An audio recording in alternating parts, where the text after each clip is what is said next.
Bismillah, Assalamualaikum warahmatullahi wabarakatuh. Pada kesempatan kali ini saya ingin menyampaikan beberapa hal kaitannya dengan etik pada konservasi hewan. Sebagaimana kita ketahui, pada assignment yang telah kalian kerjakan, kalian telah memilih komoditas satwa yang potensial, mulai dari statusnya, standar aplikasi persyarat hukumnya, hingga akhirnya potensi budidayanya yang bisa kita pilih untuk kita kembangkan. Sebagaimana kita ketahui ada beberapa komponen ketika memilih satwa menjadi satwa harapan. Mulai dari kepentingan aspek fungsi atau tujuan. Kalau kita ada di Fakultas Peternakan, maka aspek tujuan itu muncul menjadi konteks penyedia daging, telur maupun susu. Komponen satwa mana yang punya potensi-potensi tersebut maka kita kembangkan.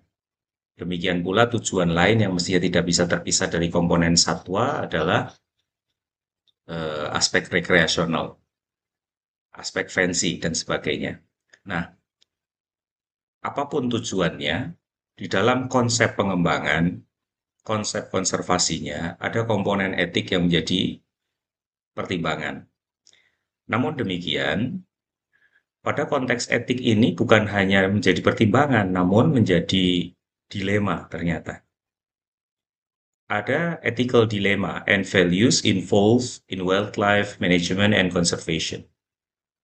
Mari kita masuk pada konteks kajian ini.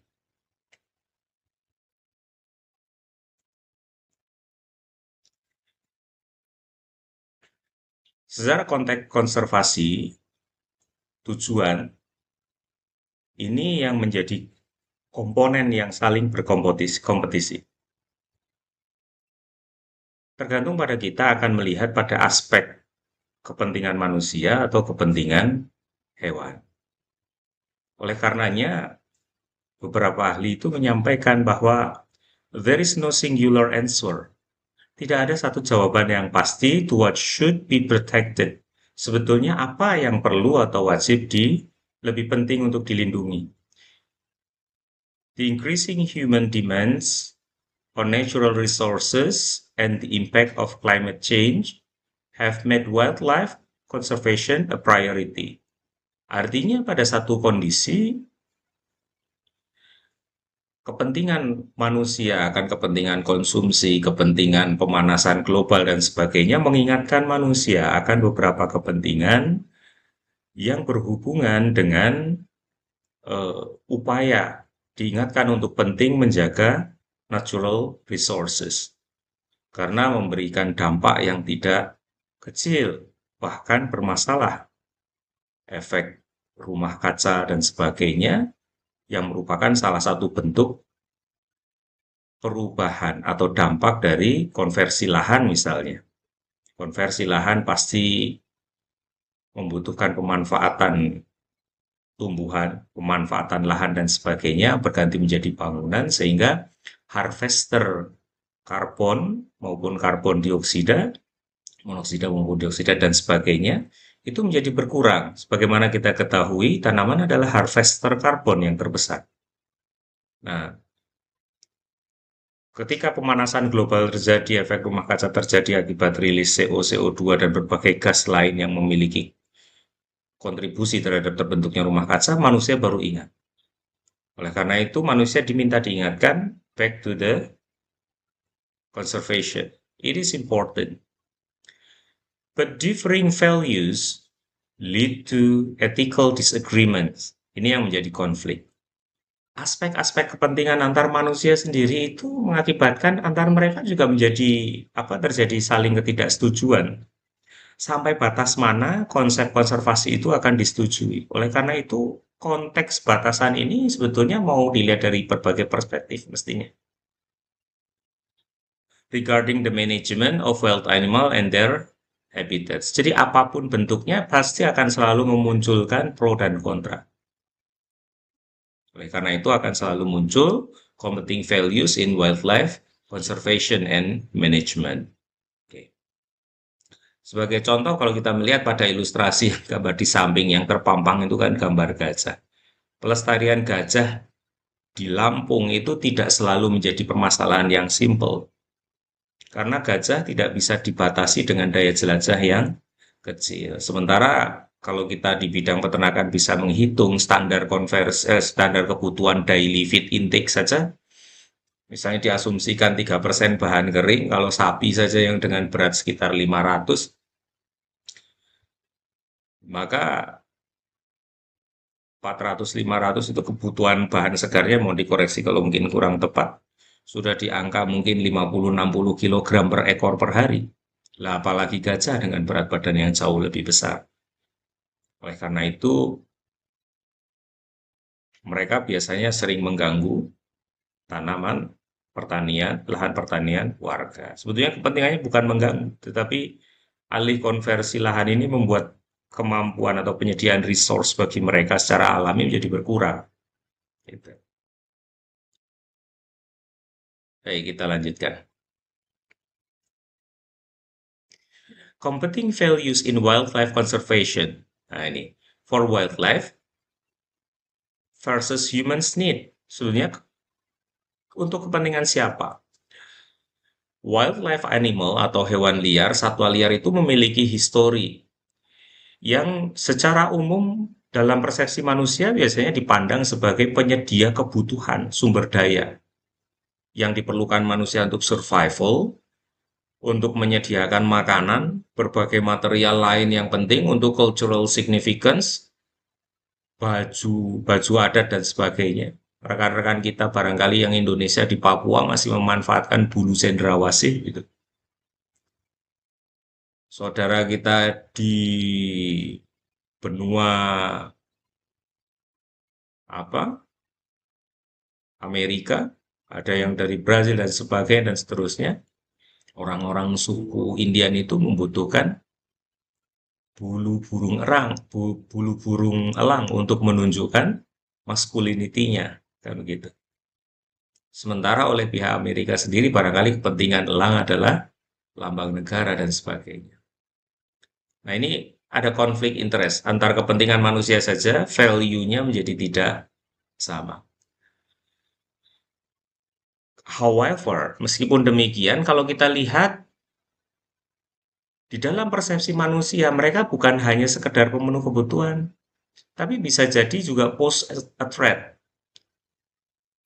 menyediakan atau menjadi sumber ancaman, sebagaimana atau such as zoonotic disease and crop damage. Jadi ini yang sering terjadi, transmisi atau permasalahan zoonotik atau kerusakan lahan.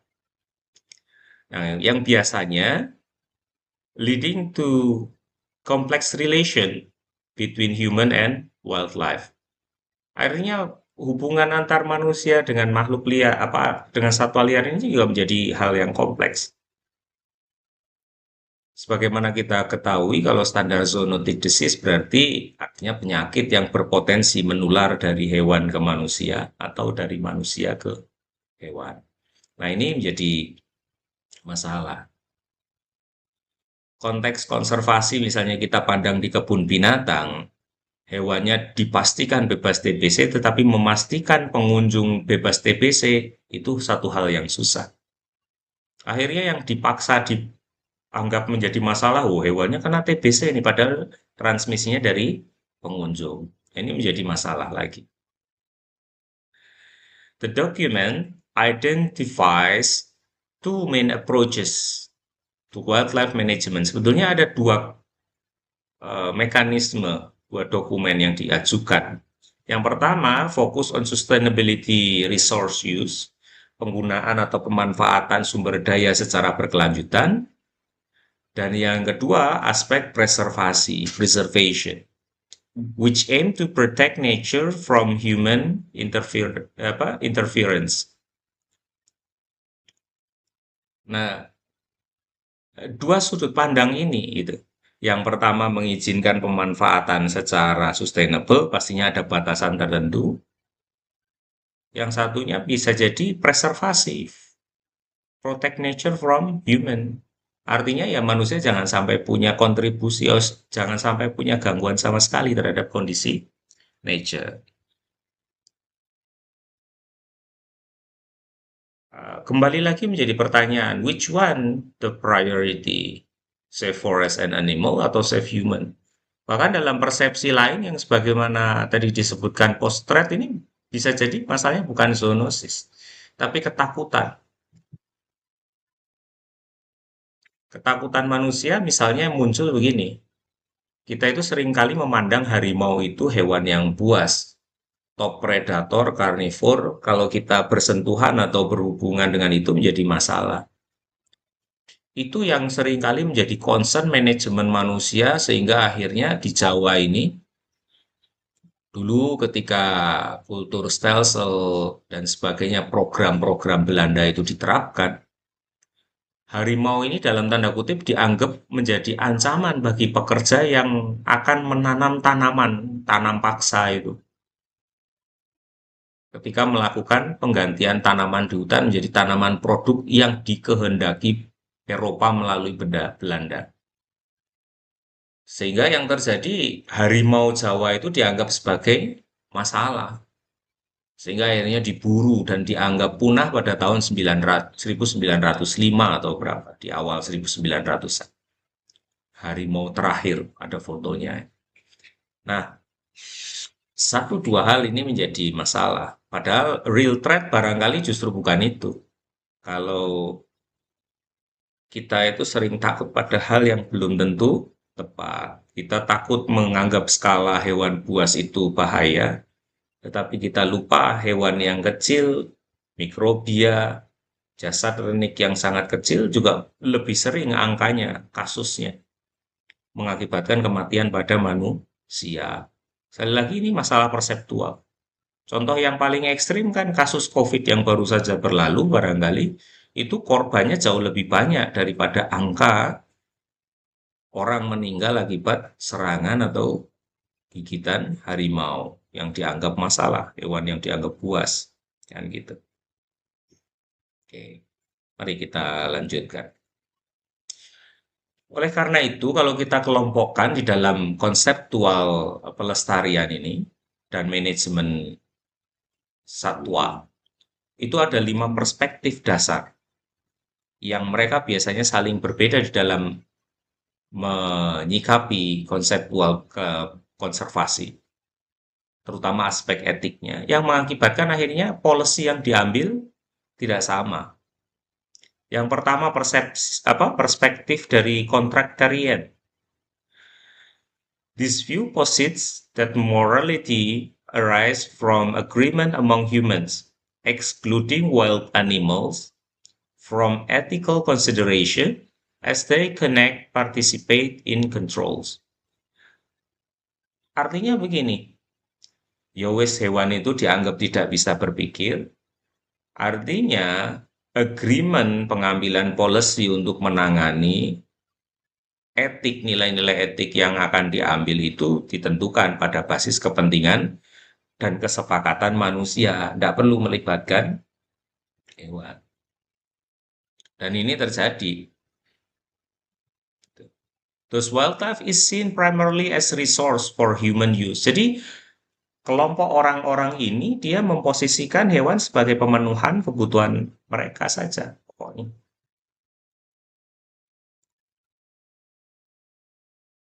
Sebagai contoh tadi yang saya contohkan, karena persepsi yang tidak tepat, maka human tolerance for presence of large carnivore become a problem. Land usage and conversion.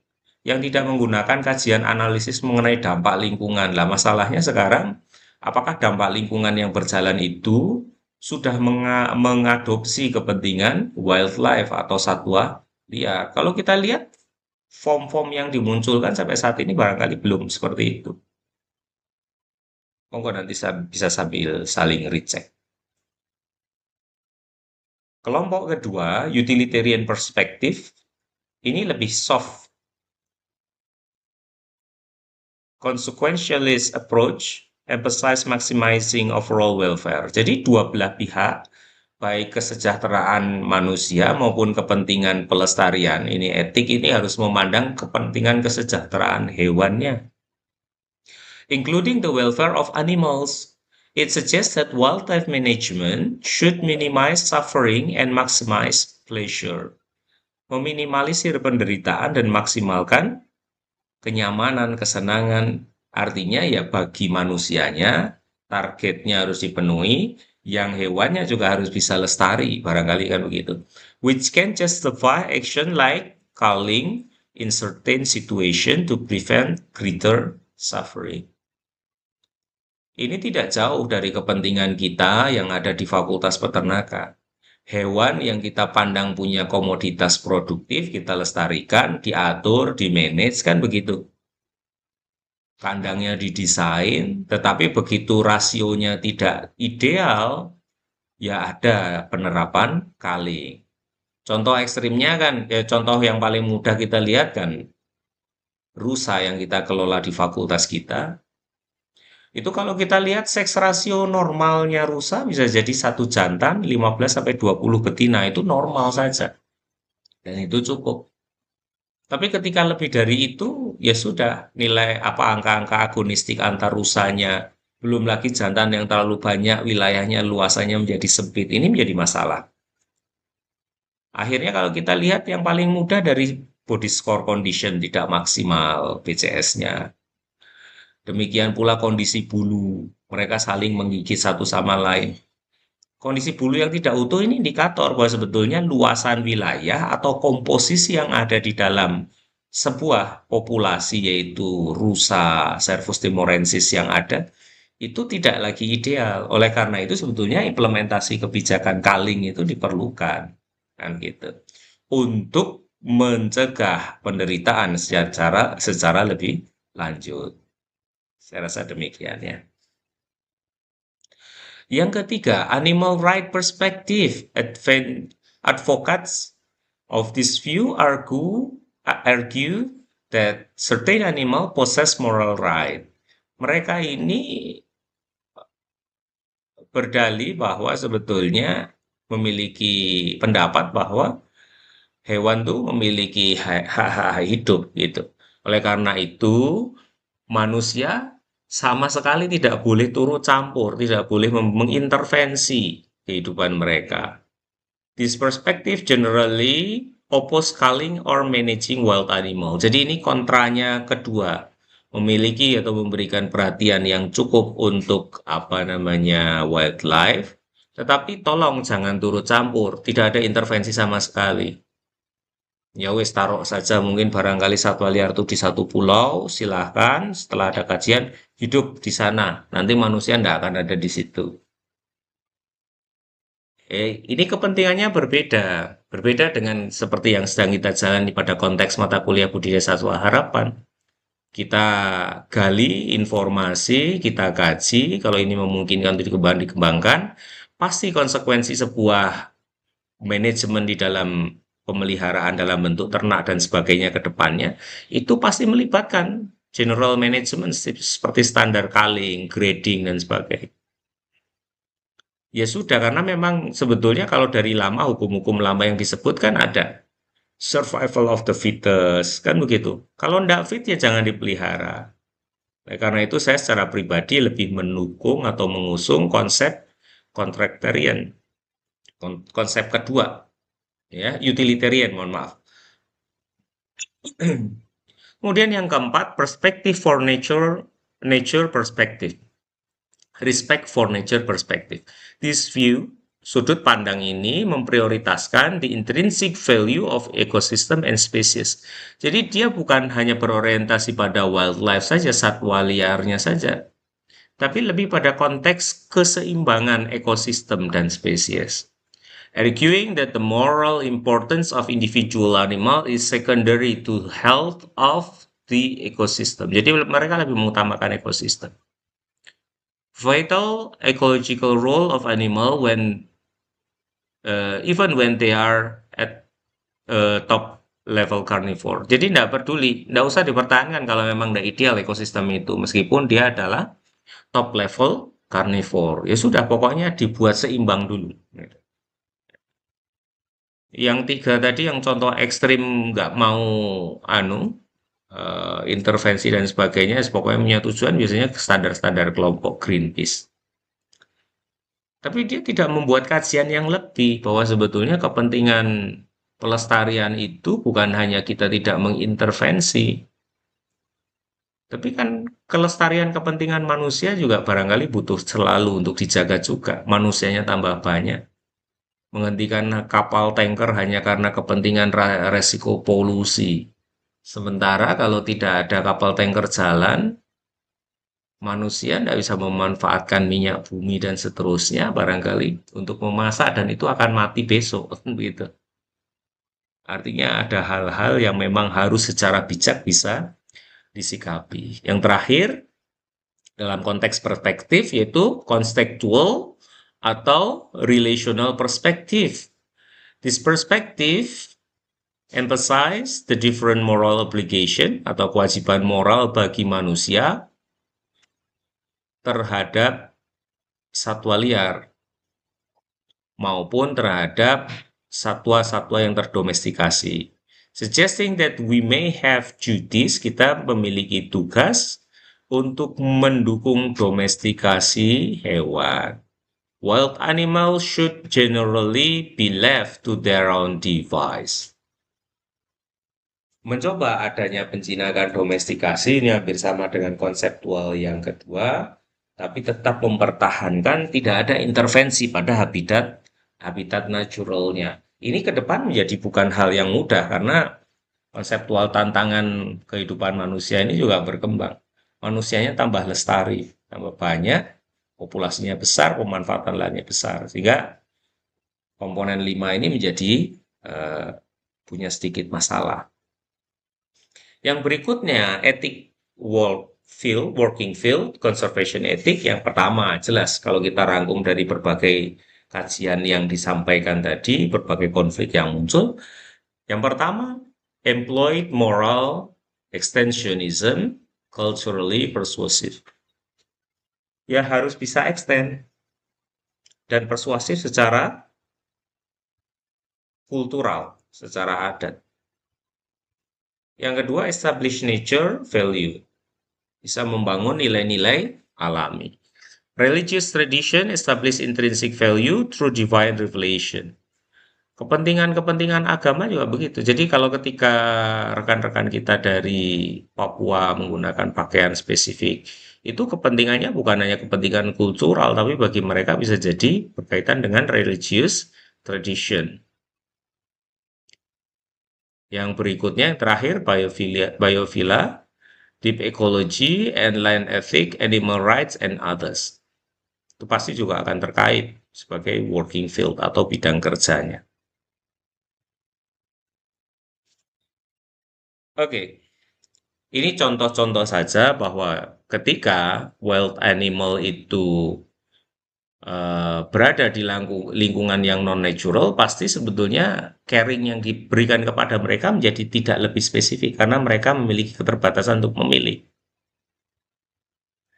Di dalam sisi atau kondisi lain bisa jadi satwa langka yang sudah pernah dipelihara ketika mau lepas liarkan akan membutuhkan penanganan khusus untuk bisa mengidentifikasi mangsa misalnya dan seterusnya.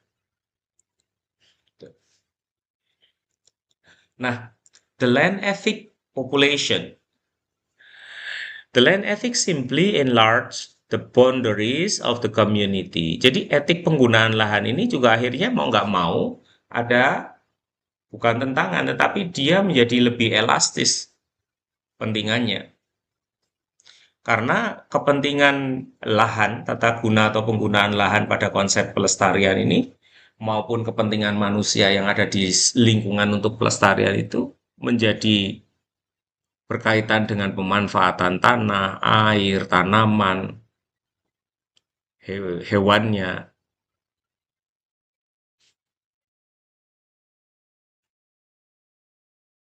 Nah, kemudian the land and it affirm the right all to continued existence. Jadi kepentingan untuk bisa eksis berkembang itu bukan hanya kepentingan manusia, sehingga ada kepentingan etik berbagai kajian tadi dalam pemanfaatan itu untuk pengembangan populasi manusia, alam ya, penggunaan alam. Extension of the ethic to land and to the animal and plants, which is an evolutionary possibility and on ecological necessity. Jadi basisnya yaitu selalu kemungkinan-kemungkinan evolusi dan kepentingan ekologis. In short, land ethic changes the role of Homo sapien.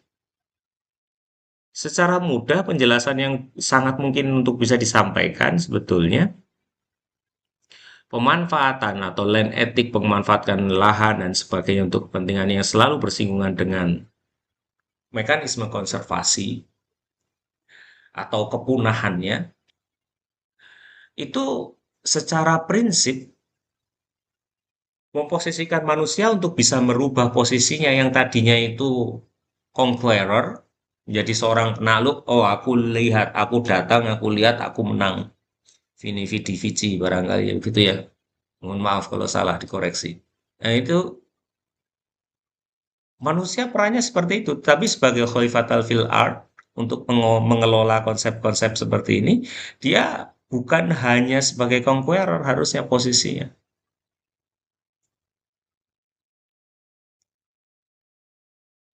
It is implies respect to his fellow member. Harusnya manusia memposisikan diri untuk bisa memberikan penghormatan atau pemanfaatan secara ideal terhadap komponen-komponen yang ada di komunitasnya, yang ada di lingkungannya. Oleh karena itu, dalam rangka untuk melindungi mereka, wildlife conservation ethics involve prinsipal melibatkan berbagai prinsip dan value dan nilai-nilai yang mampu membimbing dan melindungi implementasi manajemen satwa liar dan habitatnya. Tadi beberapa hal sudah kami sampaikan. Jadi mulai dari intrinsic value, many conservationists believe that wildlife has intrinsic value. Mereka punya peran yang penting.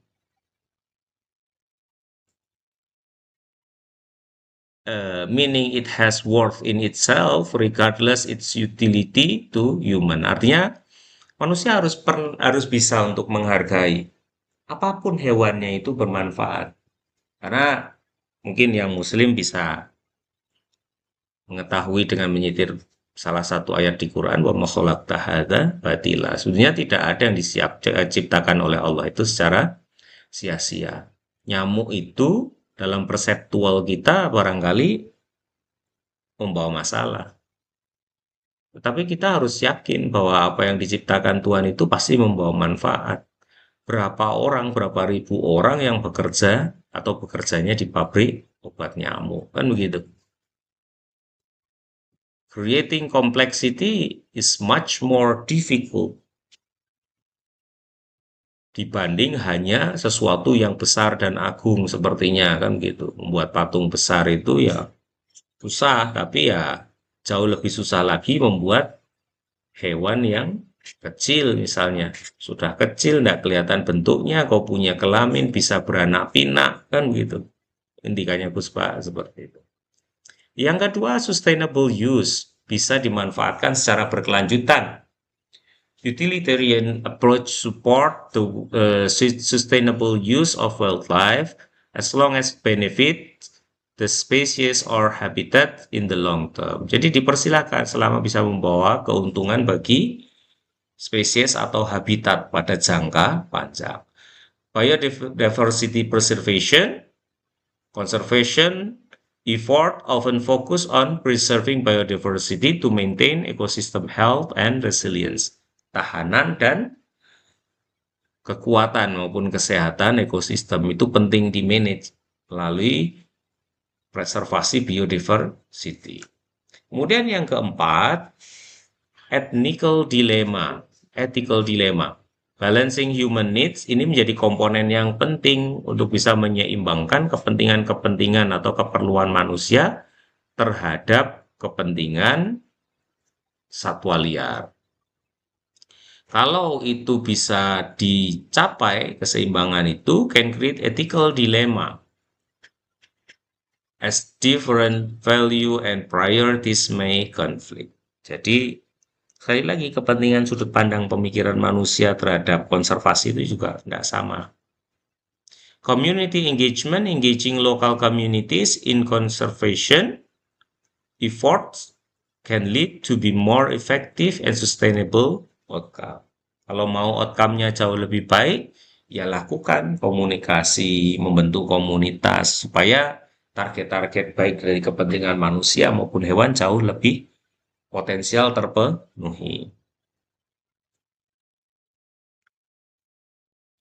Sebagai penutup, di akhir kuliah ini saya ingin menyampaikan bahwa manajemen of wildlife atau satwa liar itu meliputi keseimbangan kepentingan manusia, human interest.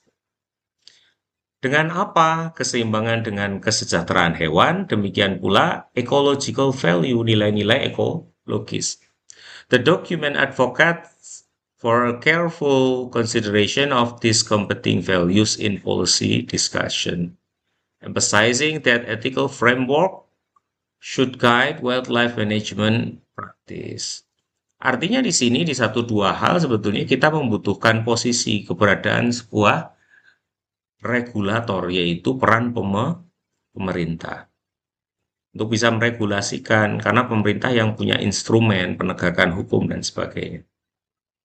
Oleh karena itu, di dalam pengembangan konseptual etik conservation ini pun tidak bisa ditinggalkan kepentingan-kepentingan ini.